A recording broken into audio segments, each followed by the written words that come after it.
Welcome back to Why Not RV. Today we're going to talk about traveling during the pandemic.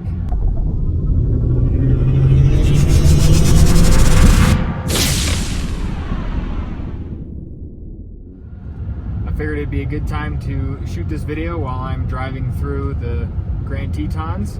Stay tuned next week for that video. It's going to be on the Tetons and Yellowstone. It should be beautiful. So far we have left Florida 7 weeks ago, and we've made it over 7,000 miles. To be exact, we're currently at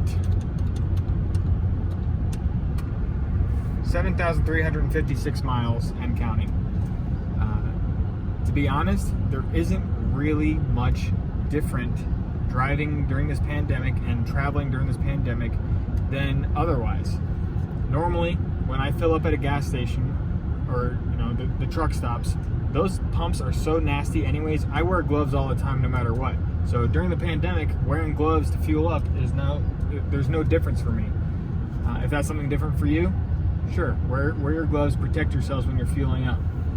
When you're going across different states, different state borders, everyone thinks that there's checkpoints all along the highways and you're not allowed to travel if you're an RVer unless you're essential, and none of that is true. We've been literally 7,300 miles. We've not been pulled over a single time, having two RVs looking like a convoy going down the highway. No one has stopped us. No one has questioned us. We've gone through the California agriculture checkpoints a couple different times, and they don't care. There's no one out there that's stopping RVers from traveling. If you want to travel, you just need to get out and do it, but do it smart, do it safe. Keep your distance, especially if you're have small children or have family members that you're in contact with that have medical conditions.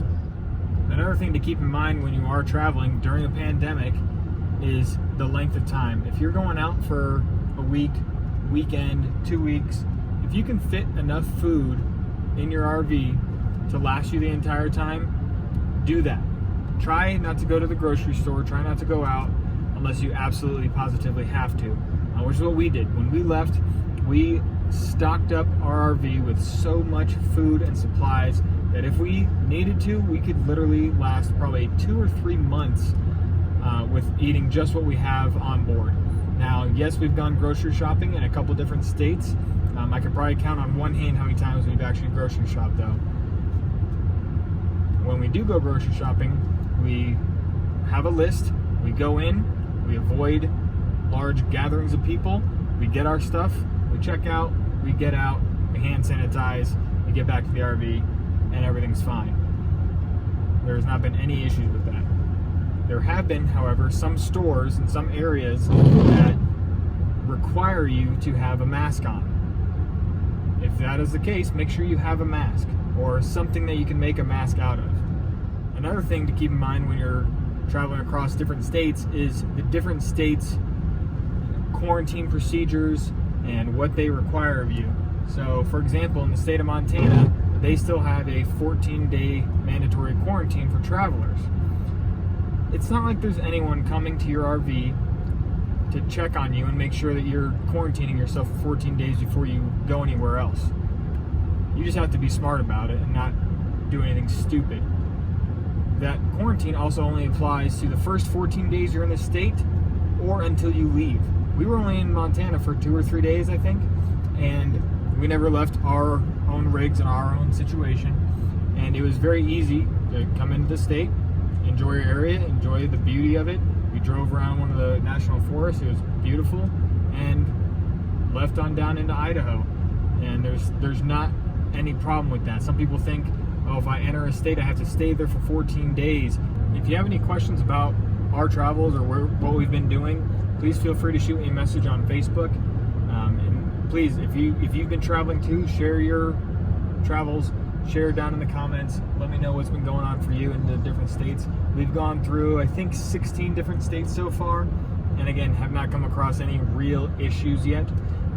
The only problem that we've had with our route and our plan was one campground had canceled on us, and it took 2 phone calls to find a different campground that was open for the night, and we stayed there no problem. Most of our travels have been harvest hosts.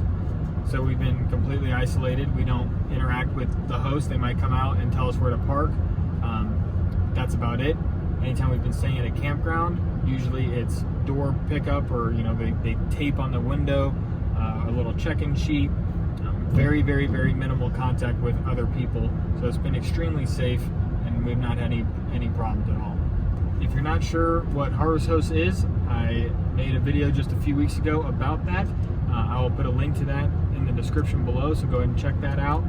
Harvest Host is a great thing for travelers. We absolutely love it, just for overnighting, and you get some really unique experiences and complete isolation from other people. Very nice and enjoyable.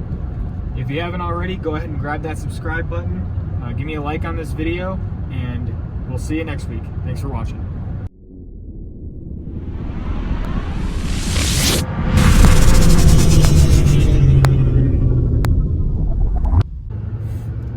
That's what happens when you do it. You gotta give me the action, the cue. So we were driving across beautiful Jackson Lake just now with a beautiful view of the Tetons. But now we've gone past that, and we are now in trees. We got green trees, we got brown trees, we got dark green trees, we got light green trees, we got aspen trees, we got pine trees, and a bunch of bushes too. As we come across the Jackson Lake Dam here in beautiful Grand Teton, Wyoming, we are just doing some fun outtakes for this video. I hope you've enjoyed.